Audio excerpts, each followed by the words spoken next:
Shalom. எல்லாரும் நல்லா இருக்கிறீங்களா? இந்த வாரத்துக்கான 7 டே சேலஞ்சுக்கு ஆண்டவர் இயேசுவின் நாமத்தினால் உங்களை வாழ்த்தி வரவேற்கிறோம். ஒவ்வொரு வாரமும் ஒரு குறிப்பிட்ட தலைப்புல ஆண்டவருக்கு நன்றி சொல்றோம், அவரை துதிக்கிறோம், இல்லைன்னா நம்முடைய விசுவாசத்தை அறிக்கைறோம். இந்த வாரத்துல நம்ம சர்வாயுத வர்க்கங்களை தரிச்சுக்கிட்டு கர்த்தரை நாம மகிமைப்படுத்த போறோம். எல்லாரும் ஆயத்தமா இருக்கிறீங்களா?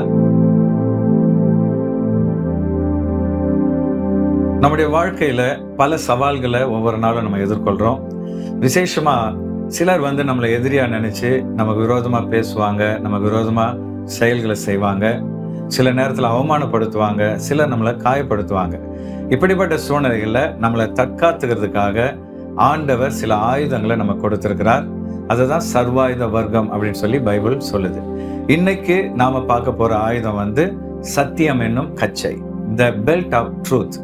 அதாவது நம்முடைய இடுப்புல சத்தியத்தை நம்ம கச்சையா கட்டிக்கும் பொழுது அது நம்மளை பாதுகாக்கும். நம்ம ஒன்னொன்னா சொல்லி அறிக்கையில்லாம, முதலாவது சத்தியத்துக்கு அடித்தளம் ஆண்டவர் இயேசு கிறிஸ்து. அந்த சத்தியத்தை நம்ம அணிஞ்சுக்கிட்டோம்னா நம்ம வாழ்க்கையில அது ஒரு பெரிய பாதுகாப்பை தரும். ஆகவே கண்களை மூடி நம்ம எல்லாரும் ஆண்டவருக்கு விசுவாசத்தோடு அறிக்கையிடுவோம். கர்த்தாவே, இயேசுவே, நீர்தான் எல்லா சத்தியத்துக்கும் அடித்தளமா இருக்கிறீங்கப்பா. எங்க வாழ்க்கையில ஒவ்வொரு நாளும் பல பொய்கள், பித்தலாட்டங்களை நாங்க சந்திக்கிறோம். எது உண்மை எது பொய்ன்னு தெரியாத அளவு இன்னைக்கு சோசியல் மீடியாவில் நிறைய பொய்கள் பரவி விட்ட இந்த நாட்கள்ல ஆண்டவரே, நீங்க ஒருத்தர் தான் சத்தியம், உங்க வார்த்தைகள் தான் சத்தியம், நித்தியம். ஆண்டவரே, நீங்க தான் சத்தியத்துக்கு அடித்தளமா இருக்கிறீங்க. You are the standard for the truth, my father. ஆகவே ஆண்டவரே, நாங்க உங்க வார்த்தையை உறுதியா பிடிச்சுக்கிட்டு அதன் அடிப்படையில எல்லா பொய்களையும் எதிர்க்க கர்த்ததாமே சத்தியம் என்கிற கச்சையை கொடுத்திருக்கிறீங்களே, உம்மை துதிக்கிறோம். விசுவாசத்தோடு நாங்கள் அதை அணிந்து கொள்கிறோம். தொடர்ந்து ஆண்டவரே உம்முடைய சத்தியத்தில் நிலை நிற்க எங்களை அர்ப்பணிக்கிறோம். ஆமென், ஆமென், ஆமென். ரெண்டாவது, நாள் முழுசும் அந்த சத்தியத்தை நம்ம தியானிக்கணும். பைபிளை நம்ம பார்க்கிறோம், குழியில் இறங்குகிறவர்கள் உம்முடைய சத்தியத்தை தியானிப்பதில்லை. அப்ப ஆண்டவர் நமக்கு ஜீவனை கொடுத்திருக்கிறதுனால நாள் முழுசும் வேத வசனமாகிய சத்தியத்தையே நம்ம தியானிச்சுட்டு இருந்தோம்னா அந்த நாள் நமக்கு பெரிய வெற்றியா இருக்கும். கண்களை மூடி ஆண்டவரை நாம் துதிப்போம். நல்ல தகப்பனே, உம்முடைய வேத சத்தியத்தை நாங்கள் நாள் முழுசும் மனசுல நினைக்க, தியானிக்க கர்த்தர் எங்களுக்கு பலன் தாங்க. பல நேரத்துல கவலைகளையே, பிரச்சனைகளையே நினைச்சு நாங்க கலங்கிட்டு இருக்கிறோம். இன்னைக்கு அதெல்லாம் தூக்கி ஓரமா வச்சுட்டு எங்களுடைய சிந்தனையில உங்க சத்தியத்தினால அதை நிரப்பி தினமும் காலையிலிருந்து இரவு வரை அதையே தியானிக்க எங்களுக்கு பலன் தரதுக்காக உம்மை துதிக்கிறோம். தொடர்ந்து ஆண்டவரே, நாங்கள் அந்த சத்தியத்திலே நிலைத்து நிற்க எங்களை அர்ப்பணிக்கிறோம். அதை விசுவாசத்தோடு அறிக்கை எடுக்கிறோம். அந்த சத்தியத்தை நாள் முழுவதும் தியானிக்க எங்களை ஒப்பு கொடுக்கிறோம். ஆமென், ஆமென், ஆமென். மூணாவதா, சத்தியத்தை தியானிக்கிறது மாத்திரம் இல்ல, அன்போடு அதை கை கொள்ளுங்கள் அப்படின்னு சொல்லி வேதம் சொல்லுது. அதாவது நம்ம கத்துக்கிட்ட சத்தியத்தின்படி ஒவ்வொரு நாளும் நடந்தோம்னாவே பல விஷயங்கள்ல நம்ம ஜெயிக்க முடியும். இன்னைக்கு பொய் ஒரு நாளும் ஜெயிக்க முடியாது, சத்தியமும் உண்மையும் தான் ஜெயிக்கும். ஆகவே கண்களை மூடி நம்ம அறிக்கையிடுவோம். ஆண்டவரே, நாங்க பல சத்தியங்களை கத்துக்கிறோம், பல சத்தியங்களை ஒவ்வொரு நாளும் நீங்க எங்களுக்கு போதிக்கிறீங்க.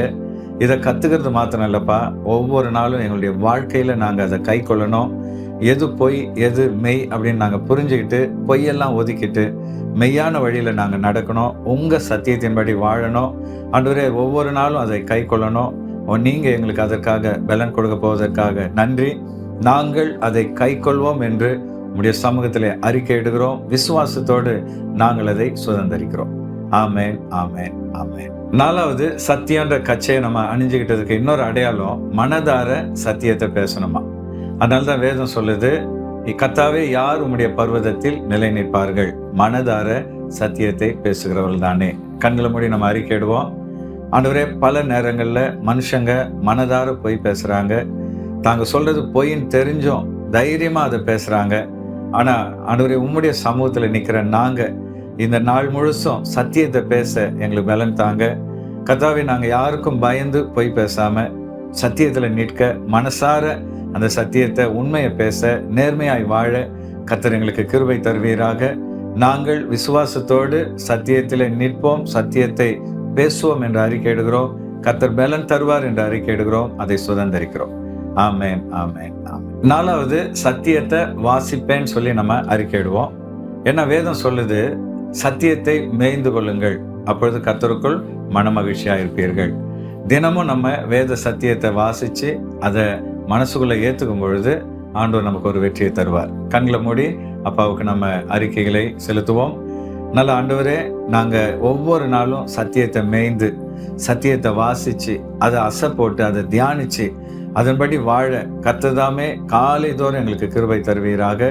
உங்கள் வேதத்தை வாசிக்கிறவங்களுக்கு சமாதானம் உண்டு, உங்கள் வேதத்தை நேசிக்கிறவங்களுக்கு உயர்வு உண்டுன்னு சொல்லியிருக்கிறீங்க. ஆகவே ஒவ்வொரு நாளும் இந்த சத்தியத்தை நாங்கள் வாசிக்க தியானிக்க எங்களை அர்ப்பணிக்கிறோம்.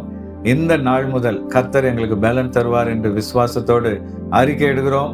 ஆகவே ஆண்டவரே, இந்த சத்தியமாகிய கச்சையை நாங்கள் விசுவாசத்தோடு அணிந்து கொள்கிறோம். கர்த்தர் அப்படியே செய்வதற்காக நன்றி. ஆமென், ஆமென், ஆமென். அடுத்து சத்தியத்தை சொல்லி ஆண்டவரை துதிக்கணும்னு சொல்லி வேதம் சொல்லுது. நாள் முழுவதும் உம்முடைய சத்தியத்தை துதிப்பேன்னு சொல்லி சங்கீதக்காரர் சொல்றாரு. அதனால இந்த நாள் முழுசும் ஆண்டவருடைய வசனங்கள், வாக்கு தத்தங்கள் இதெல்லாம் அறிக்கையிட்டு ஆண்டவர் எப்படிப்பட்ட வசனங்களை கொடுத்துருக்கிறீங்களேன்னு சொல்லி அவரை நம்ம துதிக்கும் பொழுது அந்த சத்தியம் அப்படின்ற கச்சை நம்மளை பாதுகாக்கும். கண்களை மூடி துதிப்போம். ஆண்டவரே, உம்முடைய சத்தியத்தை பாடுவோம், உம்முடைய சத்தியத்தை நாங்கள் துதிப்போம். கர்த்தாவே, இந்த நாள் முழுசும் உங்கள் வசனங்களை நாங்கள் சொல்லி சொல்லி உங்களை துதிக்க, இந்த நாள் முழுசும் உங்களுடைய வசனங்கள் அடங்கிய பாடல்களை பாட கர்த்தாவே, நாங்கள் எப்பொழுதும் இந்த சத்தியத்தை அணிந்து கொள்ள நீர் எங்களுக்கு பலன் தருவதற்காக நன்றி செலுத்துகிறோம். இந்த நாளிலே இந்த சத்தியத்தை நாங்கள் நினைத்து உம்மை துதிப்போம் என்று அறிக்கையிடுகிறோம், விசுவாசிக்கிறோம். கர்த்தர் தாமே அப்படியே செய்வீர் என்று நாங்கள் ஆழமாக நம்பி உம்மை துதிக்கிறோம், அறிக்கையிடுகிறோம். ஆமேன், ஆமேன், ஆமேன். கடைசியா 7வதா சத்தியத்தை நம்ம கத்துக்கிறது மாத்திரம் இல்ல, மற்றவங்களுக்கு அதை கத்து தரணும். அதனால்தான் சங்கீதத்துல சொல்லப்பட்டிருக்கிறது, காலையில உம்முடைய கிருபையும் மாலையில உம்முடைய சத்தியத்தை அறிவிப்பதும் நலமா இருக்கும். அதனால எவ்வளோ சத்தியத்தை நீங்க கத்துக்கிறீங்க, மற்றவங்களுக்கு அதை ஷேர் பண்ணீங்கன்னா ஆண்டவர் அது மூலமா உங்களை ஆசீர்வதிப்பார். கண்களை மூடி நாம் அறிக்கையிடுவோம். கர்த்தாவே, அநேக சத்தியங்களை சபையிலிருந்து கத்துக்கிறோம், உங்க வேதத்தை வாசிக்கும் போது கத்துக்கிறோம். ஆண்டவரே, ஊழியர்கள் மூலமா கத்து தரீங்க, பாடல்கள் மூலமா கத்துக்கிறோம். நாங்க கத்துக்கிட்ட இந்த சத்தியத்தை நாங்களே வச்சுக்கிடாம மற்றவங்களுக்கு அதை அறிவிக்க எங்களுக்கு பலன் தாங்க. யாம் பெற்ற இன்பம் பெருகை வையகம்னு சொல்லி ஆண்டவரே அறிஞர்கள் சொல்லியிருக்கிறது போல நாங்கள் பெற்ற சந்தோஷத்தை, சத்தியத்தை நாங்கள் மற்றவங்களுக்கு சொல்ல அறிவிக்க எங்களை அர்ப்பணிக்கிறோம். கர்த்தர் அதற்கான வாய்ப்புகளை தருவீர் என்று விசுவாசிக்கிறோம். ஆகவே இந்த நாள் முழுதும் உடைய சத்தியத்தை அறிவிக்க வாய்ப்புகளை கொடுப்பதற்காக உம்மை துதிக்கிறோம். ஆண்டவரே, உம்மை மகிமைப்படுத்துகிறோம். ஆமென், ஆமென், ஆமென். ஒரு யுத்தத்துக்கு போற போர் வீரர் என்ன பண்ணுவார்? முதல்ல பெல்ட்டை தான் போடுவார். ஏன்னா அந்த பெல்ட் தான் அவருடைய ட்ரெஸ்ஸை இறுக்கி பிடிக்குது, அடுத்து அவருடைய பட்டயத்தை தாங்குது. அது மாத்திரம் இல்ல, அந்த பெல்ட் தான் மார்க் கவசத்தையும் தாங்குது. அந்த பெல்ட் வயிற்றுக்கும் பாதுகாப்பா இருக்கு. அந்த பெல்ட்ல அவர் எந்த நாட்டை சேர்ந்தவன்ற அடையாளமா இருக்கு. அதனால ஆண்டவர் இயேசு நமக்கு ஒரு பெல்ட் கொடுத்திருக்கிறார், அதுதான் சத்தியம். அது ஒவ்வொரு நாளும் நம்ம அணிஞ்சுக்கிட்டு வீட்டை விட்டு வெளியே போகும்பொழுது எந்த சத்துருவும், எந்த பொய்யும், எந்த அவமானமும், எந்த காயமும் நம்மளை தாக்காதபடி அந்த சத்தியம் நம்மளை பாதுகாக்கும். ஆகவே இந்த நாள் முழுசும் சத்தியத்தை அணிஞ்சுக்கிடுங்க, சத்தியத்தினால வெற்றி பெறுங்க. இந்த வாரம் இந்த முதல் 7 டே சேலஞ்ச் உங்களுக்கு ஆசீர்வாதமா இருந்திருக்கும் நான் விசுவாசிக்கிறேன். இது உங்களுக்கு பிரயோஜனமா இருந்தா லைக் பண்ணுங்க. இது உங்களுக்கு எந்த வகையில் ஆசீர்வாதமா இருந்தது, இன்னைக்கு சொன்ன சத்தியங்கள்ல எது உங்களுக்கு பிரயோஜனமா இருந்ததுன்னு கமெண்ட் பண்ணுங்க. அது மாத்திரம் இல்ல, நீங்க அறிஞ்சுக்கிட்ட சத்தியத்தை மற்றவங்களும் அறிஞ்சிக்க உதவி செய்யும்படி இதை மற்றவங்களுக்கு ஃபார்வர்ட் பண்ணுங்க. கர்த்தர் நிச்சயமா இந்த நாள் உங்களுக்கு ஒரு வெற்றியுள்ள நாளா மாற்றி தருவார். God bless you. Thank you.